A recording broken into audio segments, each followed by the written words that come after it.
I invite you to open the scriptures to 2 Samuel chapter 23, where we'll read from starting with verse 3. The God of Israel said, "The rock of Israel spake to me. He that ruleth over men must be just, ruling in fear of God, and he shall be as the light of the morning when the sun riseth, even a morning without clouds, as the tender grass springing out of the earth by a clear shining after rain. Although my house be not so with God, yet he hath made with me an everlasting covenant, ordered in all things, and sure, for this is all my salvation, and all my desire. Although he make it not to grow. Amen." You can sit back down.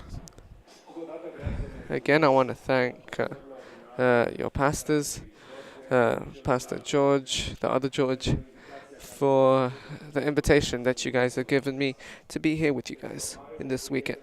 It's a great joy for me to see that wherever I put my foot, Romanian people build churches. I need to congratulate you for being able to open your church in London. London is the city with the most Pentecostal churches in the world. There's no city in Romania even to have as many churches as you guys have here. It's incredible.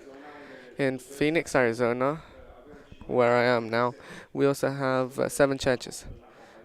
Some say that it's like in the Apocalypse, the 7 churches of the Revelation book.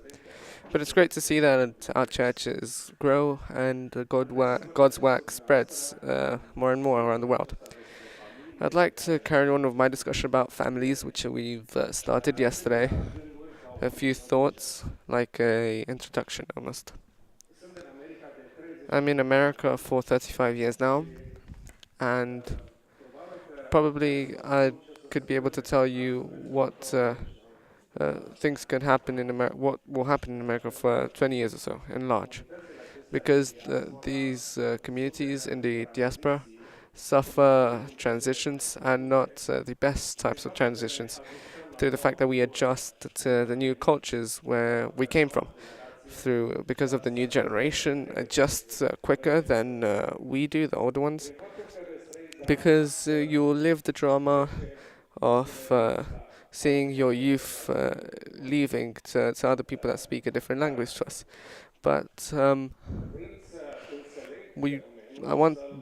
wanting to understand this phenomenon and wanting it to prevent it, to make this transition easier, I spoke in the churches in which I am from in Phoenix and in Arizona about families, especially at the beginning of the year.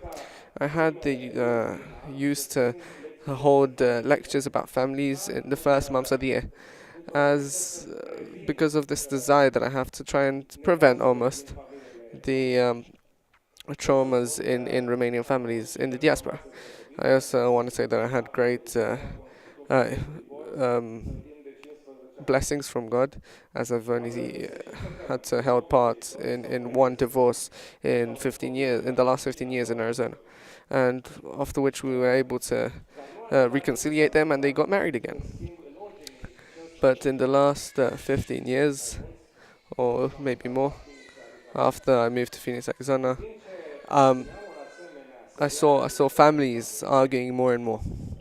Once, when I was holding this sermon, my wife encouraged me, saying that I'm doing a great work, that we have a good family, we're a role model as a family towards other families in the churches.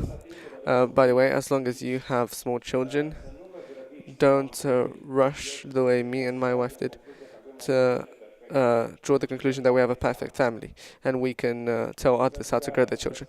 Because I want to tell you a news, and it's not so great. Your children will grow, and usually children do one or two things. Either they copy your role model as a wife and husband when they get married, or they will revolt against it and do their own thing. The moment in which I was holding one of these sermons, a tragedy happened, if I can say so. One of the biggest earthquakes in my life, where my first child had his first divorce. His wife left him. I wasn't able to fix this one. I was so devastated that I went to quit my role as a pastor. I consider myself as a complete failure. I quit from my function as a pastor. My other brothers didn't accept it because they would tell me, how long do you want to be responsible for his life? He's 25 years old, your son. You can't carry his guilt, his shame. But I was still trying to talk about families, and it felt wrong. And I told my wife, hey, from now on, other people should hold these lectures. God has closed my mouth forever. Well, in those moments, studying the Word of God, because I tell you, in moments of crisis, the only things that will save you is to turn back to the origins, to the roots, to the Scripture, the Bible. I found these verses, which David says at the end of his life. He says, God says that if I will reign with righteousness and with faith, I'll be like the light of the morning for my nation. I'll be as when the sun rises after the rain. I'll be a blessing. And then he looks back and says, this wasn't how my family was. Because David, failed as a husband. He had multiple wives and didn't get along well with them. He failed as a father. He had children that revolted against him. He had children that embarrassed him, that killed each other. There was great problems among his family. And David said, this wasn't how my family was. This wasn't how my family life should have been. Most of you, around my years, you'll look back and you'll say like David, this wasn't how it should have been. My family should have been different. It should have been all happiness and sunshine. Listen to me carefully. In all the domains in our life, we live through grace, through God's mercy. And our family also lives through and survives through God's grace. And David says, hey, it wasn't like this. I never ended up at these standards which God expected from me. But yet, God made a promisement in me, says David. And this promisement is eternal. And because of this promisement, the sun will rise again in my life. The blessings will rise through it and bring the joy of me and my family. I got encouraged again, and I again started talking about families. But now, before speaking about families, I tell them, hey, I don't speak in the name of my family, I speak in the name of families in general. I haven't met God's standards. I can't say that I'm the perfect family. Although I want to encourage you and tell you that if you plant a good seed, one day a good seed will come back out. Despite having 3 sons, and all of them being, not models as I expected them, I see that most of them now 2 of them are pastors. One of them is a pastor in a church in America with 3,000 members. This one was the most rebellious out of all of them. He's a pastor in one of the biggest churches. They made children. I'm now a granddad. And now I want to tell you great news. Grandparents and their nephews understand themselves very well because they have the same common enemy. the parent in the middle. I'd like to remark that this morning we're very blessed. We're blessed to also have a family that is being formed today, as we're having a wedding. Ionuț and Magda, if I'm correct. May the Lord bless you guys and give you a happy family. But don't forget that even your family needs to live through grace, through God's mercy, and not through your achievements. And it will have its highs and its lows, because through our abilities and our efforts, we will never be able to be a perfect family. I'd like to talk this morning about the crises that we have in contemporary families, because the bad news is that it won't be easy. It won't be easy to...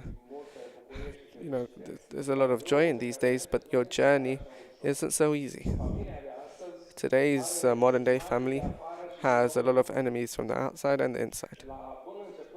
At the very beginning, I'd like to tell you that the world in which we live in now is a very dangerous world for our families. It's a world that wants to go against this God's institution. This is God's founded family that wants to destroy it. There's four values which a Christian family has that are aimed at one of them, that are being aimed at with great power to be destroyed by the devil. First of all, today, the sanctity of human life is attacked. We don't have respect for the human entity. We allow ourselves to kill children in their mother's womb, abortion, and we think that it's okay. We call that freedom, the woman's freedom of choice. Yes, you're free to choose to kill another human. This means that we have no respect for the sanctity of human life. God, who is the creator of life, is angered today by the way in which we live. Secondly, the sanctity or the sacrilege of marriage. The promisement that you make in marriage that should last for life. When I tell my neighbors that yesterday I now have 44 years of marriage, thanks you a lot. Praise the Lord for my long marriage. They ask me, how many wives have you lasted 44 years? Because this type of performance in America is only achieved through multiple wives, not just one.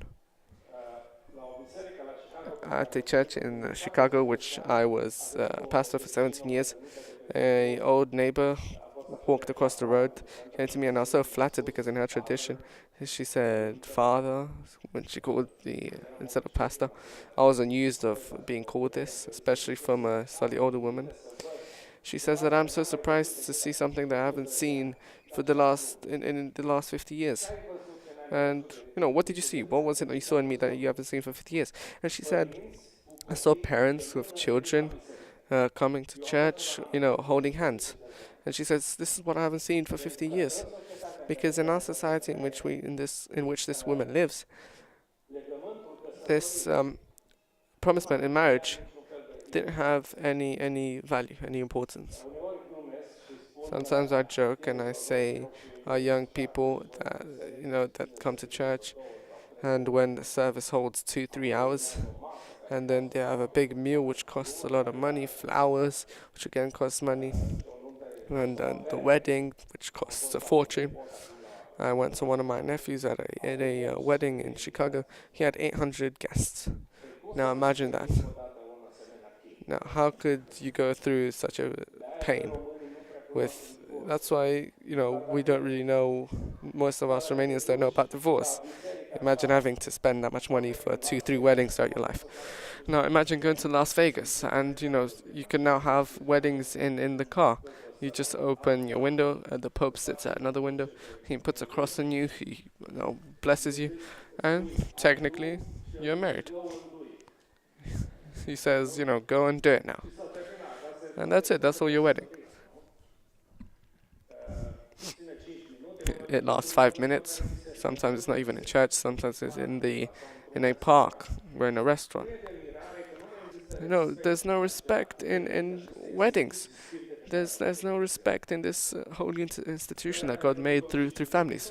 Well, if you made the wedding in 5 minutes, you're also going to finish the wedding in 5 minutes. You're going to divorce. That's why it's good that you sit here for 2-3 clocks to really listen one of these hard sermons, because I don't think, hopefully, it won't last in a divorce. Thirdly, the responsibility and authority of families is attacked. Today, the government knows how to educate children better than the parents, and if it doesn't go well with us, the government takes it from us and gives it to others. And our children, which we carried on our shoulders and grew them up beautifully the way we knew how to do it best, they take it and gives us to John and Barry, who also wants to have children. but they can't have it. They can't have children because all of these gay couples, and the government with this desire to destroy the family as a holy institution contests our authority. The children are theirs, not ours. We fought in America for everywhere in all cities with great demonstrations and protests in against Norway when they took the children of the family Bognariu, I think was their name. I was so annoyed. I had some congressmen, and I said that if the government wants children, they should make children. They should make children. They want children. They shouldn't take our children. They're not allowed. They don't have the right. And today, our responsibilities and authorities are assumed by other people. Next, our values and the earnings of the traditions of the family are attacked today by the education system that puts in the heads of our children that we are some old-fashioned, old strangers, weirdos. That we don't have an open mind to understand other alternatives to a family. God has never made different types of families. God didn't make John and Barry together. No, He made Adam and Eve. A family is formed by a man and a woman, full stop. We will need to fight for these values. So we can keep our faith strong, so we can teach our children our faith. But these are the enemies from the outside. And the enemies from the outside know that they're not as dangerous as the ones inside. Someone once said that a chicken egg, the chicken sits on it and the egg doesn't crack. And it's a fat chicken. But when one of those chickens has never seen the sunlight, when the chicken smacks the shell of the egg with its beak, it breaks the egg. So the enemy on the outside is not as big as the enemy inside. And this morning, I'd like to remind you that I want to remind you a few stress factors that are in our family, which you guys will feel. These stress factors produce tensions and sometimes destroy the family. These factors, I'll tell you guys in order of which they are cited in divorces. What are the most frequent reasons for divorce in the contemporary society? First of all, there's the problem of the economical problems, monetary problems. Secondly, children and their growth. They call to the intimate relationship, which don't satisfy the two, and then the different relationship of the two can lead to the family breaking down. 5 is the relationship with the relationships in the family. 6, and the last one, which is today very predominant, is adultery and cheating. And let's discuss, these 6 stress factors in order, which I'm very sorry to tell you that you guys might or may not feel in the family which you guys form today. And you need to exist them, and you need to know that they exist, and you need to know how to resolve them, how to solve the tensions that arise from these problems.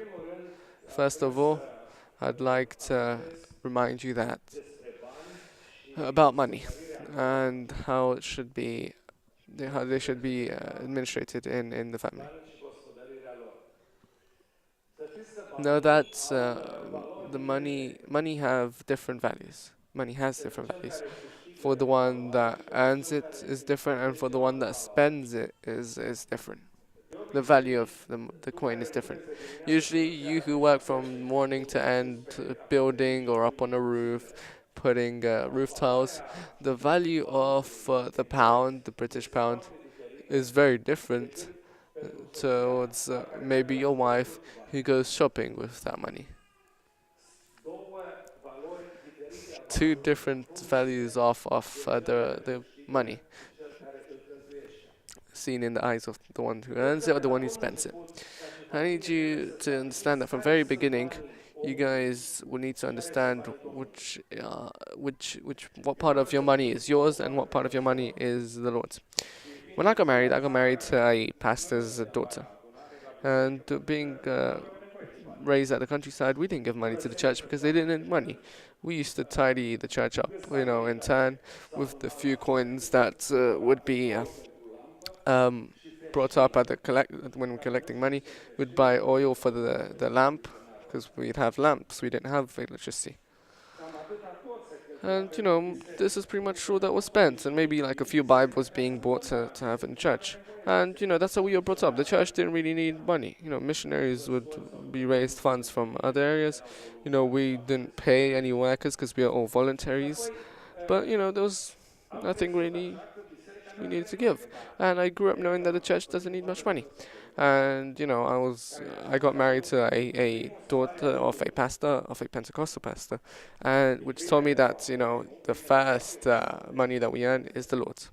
Because the first uh, when the Jews would grow crops, the very best crops, the very first crops, they would give to the Lord. And this is what she stated very clearly. And when her dad would come home from from his work, he'd take 10% of the money he earned and put it in a little box. And when the Lord needed money to give to a missionary or to a sick person or to whatever, he'd take the little box and take as much money as he needed and give it in wherever the Lord needed it. I wasn't easy to accept that this was the case, but I really loved my wife. Not as much her dad, but you have to get along well with everyone. And I told myself that 10% of my salary is the Lord's. Now I don't have these types of problems after 44 years of marriage. I'm very well educated in this regard.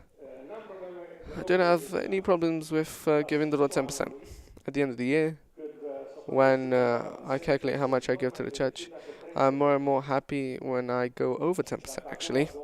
If I reach 20%, 25% to give to the Lord, that's a great success for me. The more areas that I gave more, I'm more and more happy.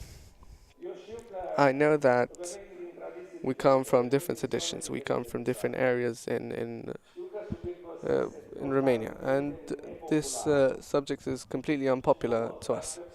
And I don't expect to, tell you to convince you of this. But I'll tell you a story which maybe might ring in your head one day.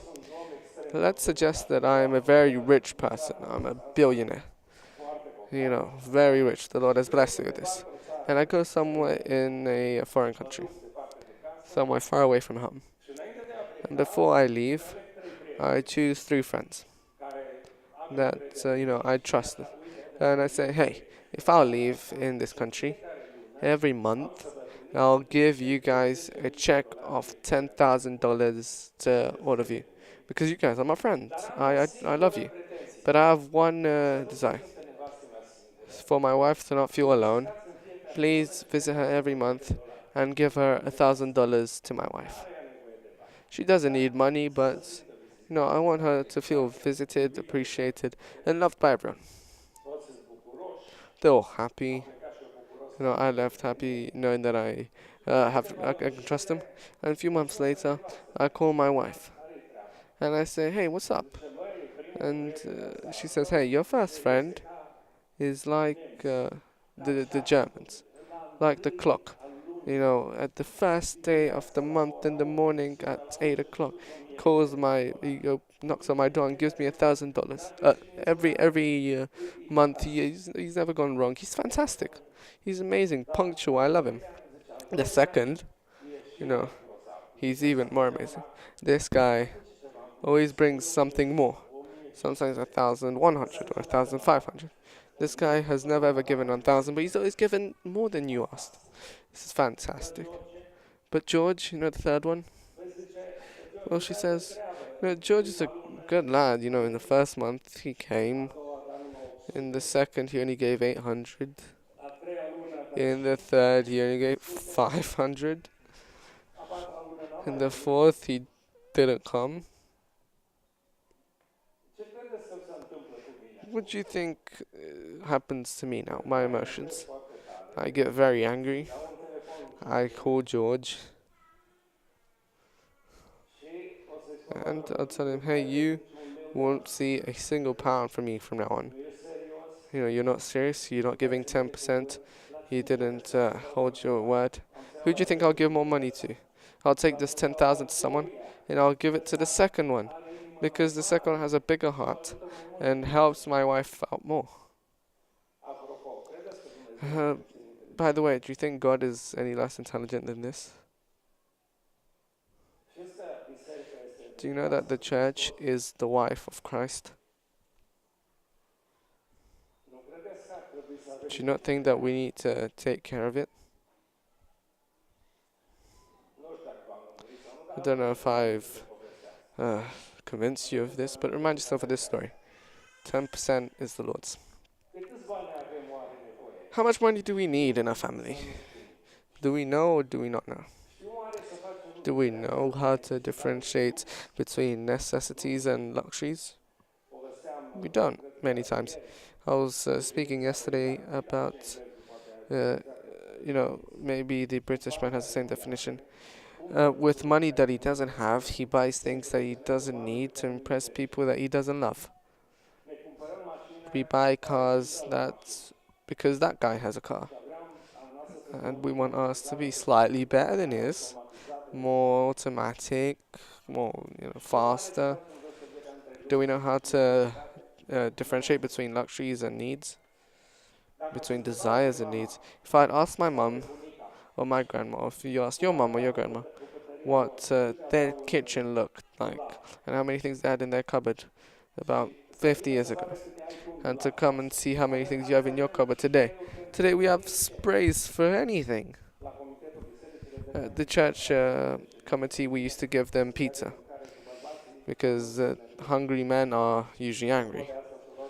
By the way, sisters, when your men come home, feed him, or else you'll have issues. And we used to give them pizzas in our meetings, and the pizza came faster, and we put it in a cabinet in a wardrobe to keep it hot. And an older brother comes and says, "Hey, it smells like pizza. Where's the pizza?"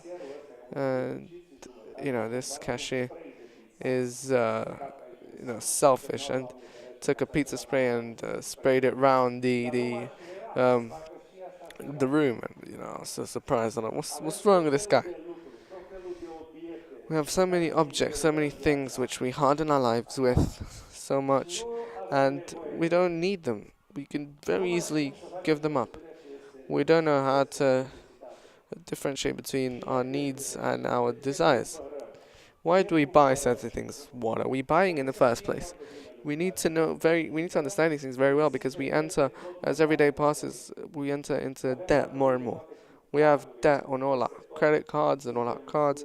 We are sold to banks as we need to pay more and more because the adverts trick us to buy more things that we do not need.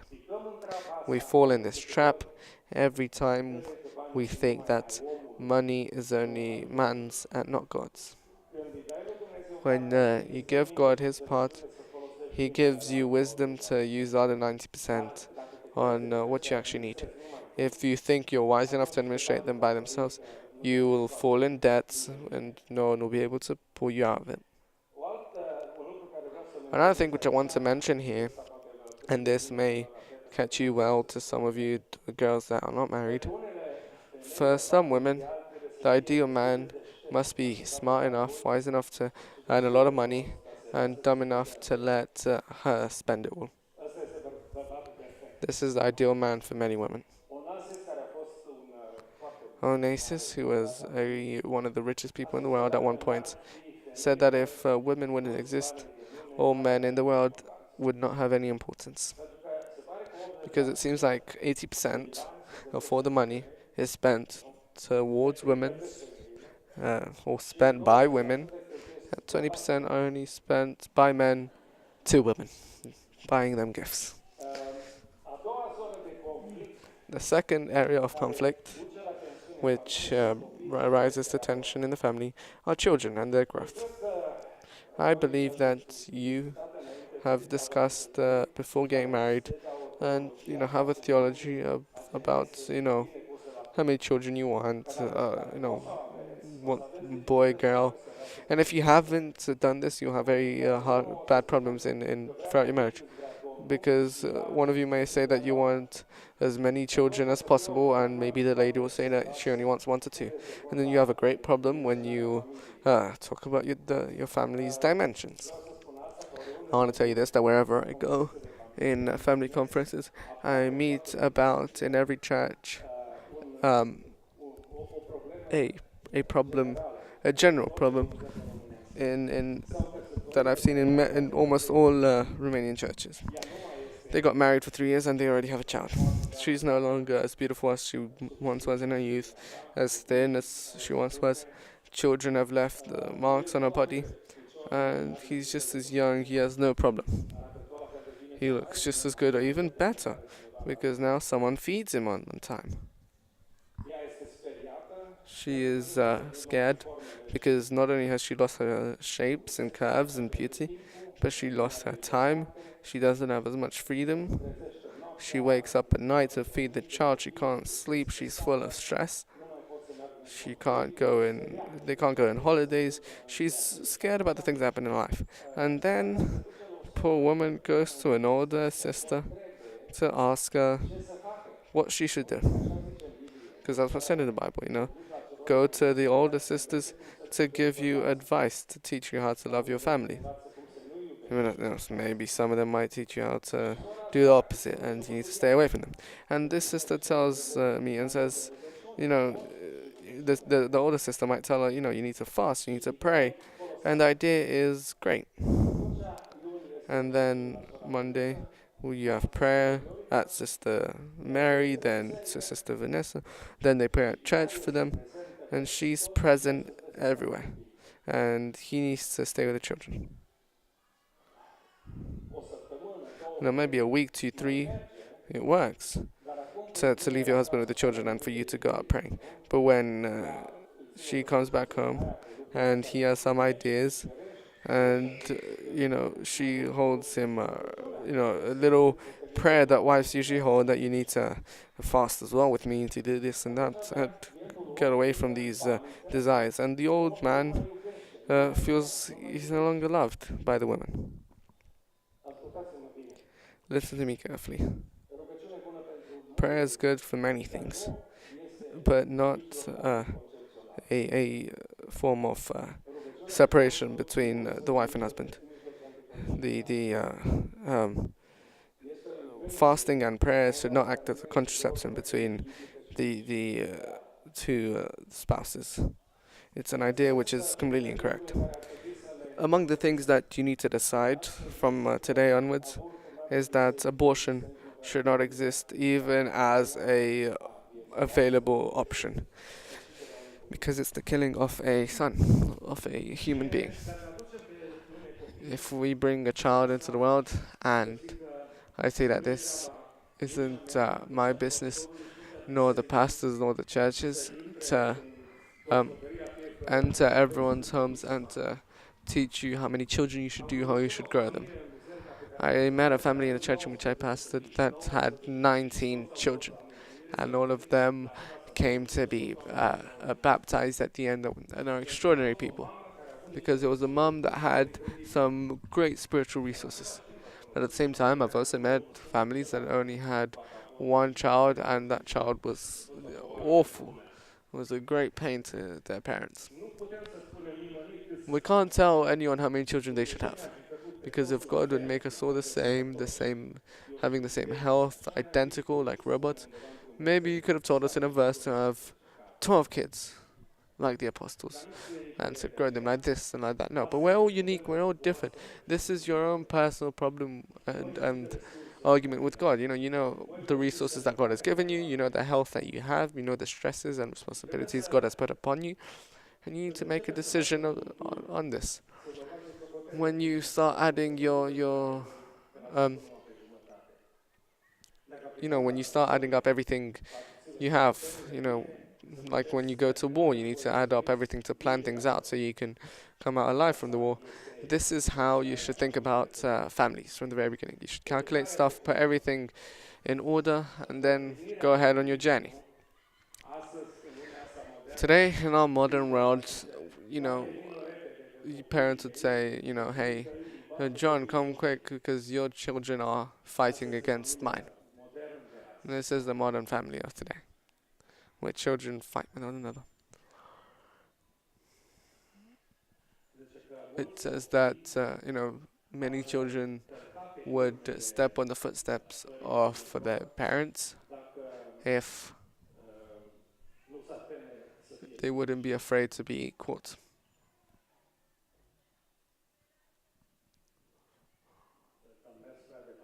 I think I went too far with my slide. Many children would step on the footsteps of their parents if they wouldn't be afraid of being caught. Um, when you see a mistake, know that today's computers, so today, that I've put some letters, that I've added some letters to my slide. The third domain that exists, that tension rises from the families today, are the intimate relationships between the two. Today, if you want to get a driving license, you have to go to school to study the laws of circulation around to have enough hours of driving. If you open up a business, the same area. But when you get married, everyone expects that you know everything. These people give you a license, a certificate of marriage, without examining you. And this is how many people, many ignorant people, enter marriage and don't know about this. I was in Chicago when I rented a car, and I was in a great hurry, and I realized that those are cars so modern that I didn't even have keys. I had no clue how to open the lights. I had no clue how to control the air conditioning. It was on full blast. I couldn't stop it. I got sick till the way to the hotel, and the next day, I took time out of my day, and I sat in my car for 10-15 minutes to learn about it. But until you learn, you suffer. I'd say, take a book, go to a family conference, ask someone who's married already, discuss these types of things among you, because if we don't know how to communicate in this domain with our intimate relationships, maybe we won't know how to open this car, maybe we won't know how to stop the air conditioning in this car. You know, you'll end up just driving the way it is, not knowing how to work the car, how to work your marriage. And I'd like you to avoid this as much as to avoid the selfishness in your relationship as much as possible. There's a principle in marriage that is absolutely fundamental. Search in all things the pleasure of the other person, not yours. Consider the other person more important than you. Search all the time for the other person to receive more than you receive. Don't search to have an equal score with the other person. You to do to the other one as much as he did to you. The moment in which you make the other person happy, you'll become happy. Know that abstinence is good even after marriage. We need to learn how to practice it. We need to have a discipline. We need to discipline our life and cultivate respect for one another. I'd like to answer a few questions. God gave you a great gift this morning. Gives you a special person prepared for you when you get married. This is how you should consider your partner when you get married. Know that your husband or your wife is a gift of God for you, and you need to prize her as such, to respect him as such, or her. Someone once said that when a girl gets married, she changes the attention of many men for the misattention of one. She goes through many men for the misattention that one man gives her. A woman that was once passed by a lot of men and chooses one to marry, and this person stops paying her attention. It's painful for her. The fourth domain, which causes conflict in the family, is the different religion that the two may have. I don't know where you guys are from. I don't know your faith. I don't know if you come from the same background, the same religious background, but it's important for you to get married with someone that believes the same as you. If you don't do it, you'll soon have a war in the family.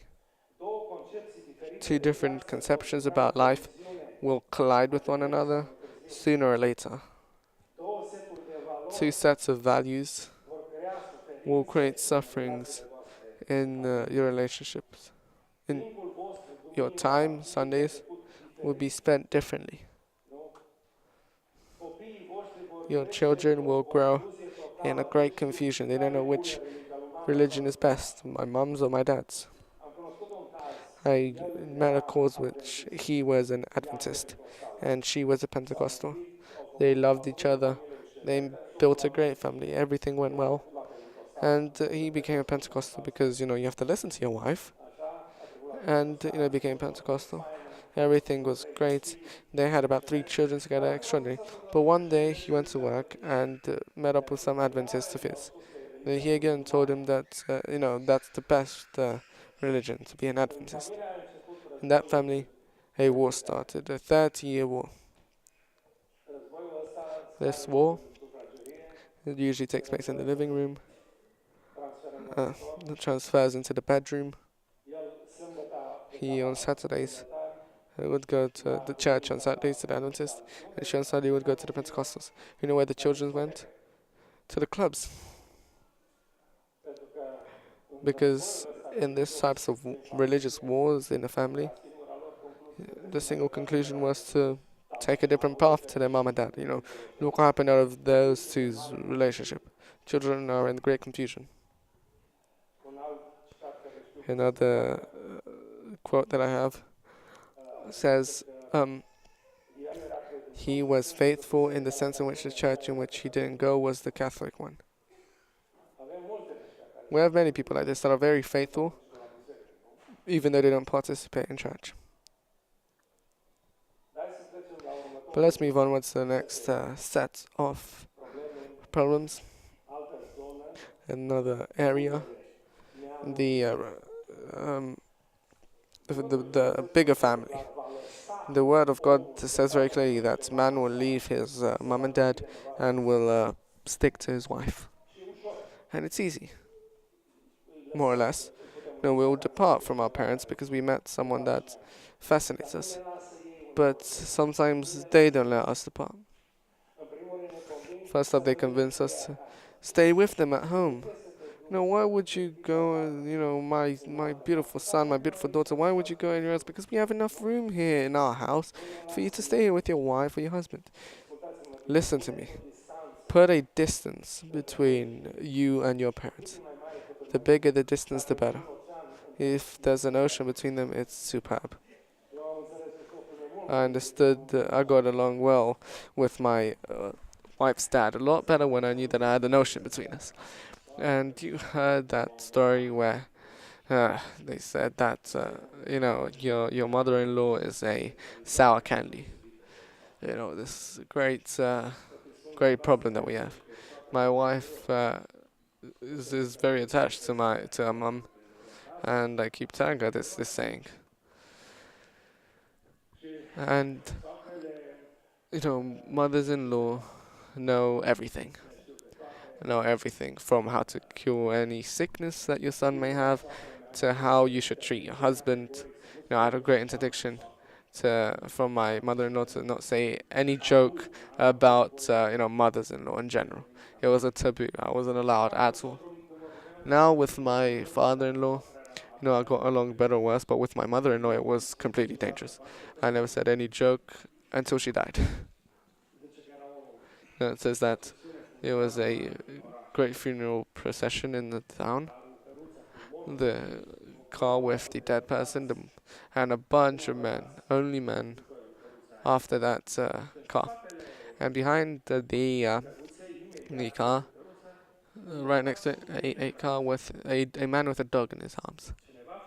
Someone was very interested and said, "What's up with the dead person? Who died?" And the person says, "My mother-in-law." "And why did she die?" This dog bit her." could you not give me this dog?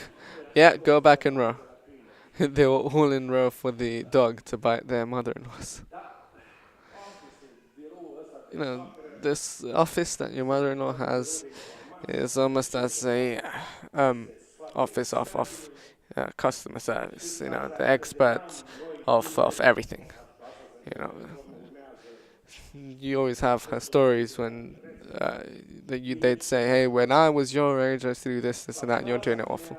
Or that phrase that says, "Do as you want, but we, will keep a close eye on you." I couldn't go on holiday because I was working in Oradea in a city in Romania, and as soon as there's something about the holiday, uh, my mother-in-law would say, "But here's all the beautiful stuff." I got annoyed. I wanted to go somewhere else, somewhere more exotic. How could you go? I convinced to take them with us. I left them at Borsuk, and we went to the beach. We left them at the mountain, and we went to the beach. And after a week, we came to collect them, and we met with a completely different pair of mother-in-laws and after they couldn't sleep in the hotel, the food wasn't good. It was so awful. Couldn't we go to, the city center to see the lights and the shows at night? Someone once said that the principal cause of happiness of the eternal first pair, Adam and Eve, is that because they didn't have any mother-in-laws and father-in-laws, it all went great for them. I want to approach my ending and say a few words about adultery and about divorce. I never thought that we as as Christian communities will end up and having these problems, having divorces in our church. But it seems that we found a way somehow. Some churches have found solutions to end up like this. There's two types of sinners. Those that are caught and those that are not caught. Those that are caught, we kick them out so that we won't have any problems with divorced people. As soon as we have that scent that they aren't getting along, and we kick them out, and then we say, "Hey, we don't have any divorces in our church." I've started praying to the Lord and telling the Lord, "Lord, please give me all these people that others are kicking out." Because around our churches, we suffer from a great a great number of caught Christians, caught sinners being kicked out from churches that don't want them. Started praying for the Lord to send these people to us, and the Lord started sending them to us. And oh Lord, there were many that got sent. So many different problems and issues. Someone, a holy person of ours got angry and left the church and told us that, you guys receive all the junk. You guys are like a scrap field. In British English, you have the word junk. Those old cars full of rust. You receive all the junk here. And I said, "Mister, I allowed you to come here as well. Don't exclude yourself. You could have sat here very well with us." I prayed for the Lord to give these people to us. And there are many. There are many. So one was left by his wife. Someone else left his wife.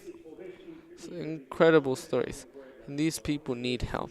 These people need to be healed.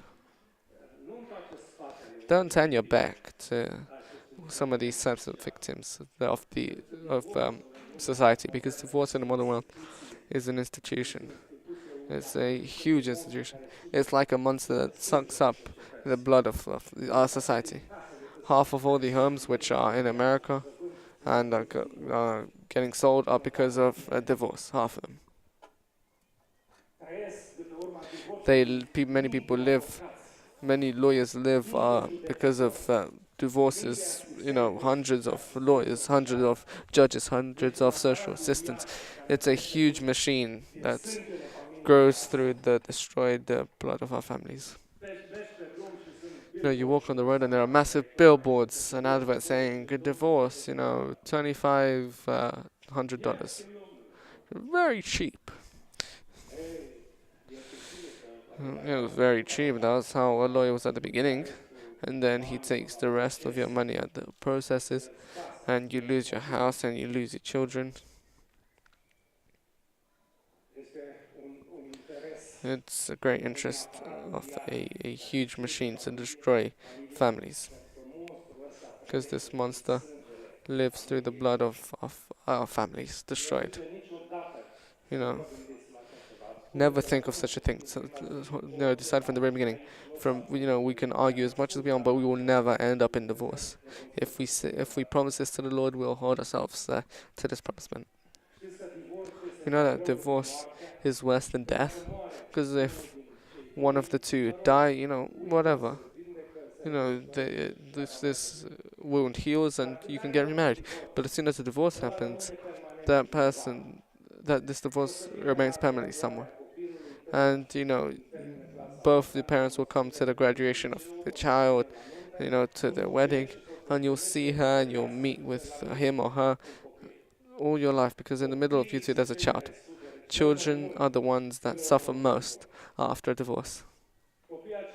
These children feel like they're no one, that they belong to no one. No one loves them. They belong to nobody. I'd like to end another quote saying that how it's so true. The primary cause of all divorces is marriage, a bad marriage, a marriage that doesn't resolve its issues, a marriage that doesn't resolve its crises, a marriage that doesn't know how to reconciliate, how to go to bend their knees and pray towards the Lord and to forgive and to love. That bad marriage is a primary cause of divorce. I'd like to end this, and I'd like to wish you with all my heart to have a happy family. For the Lord to give you lots of blessings, health, beautiful children, smart children, and to expose before society in which you live in the relationship, what a relationship between Christ and a family should be, because you guys represent Christ in the world, and your family should be happy, because if it's not happy, it's the worst advertisement to our faith and to God. A happy family is the best advert of God's kingdom, and that's why you have the obligation to be happy and be happy. Amen.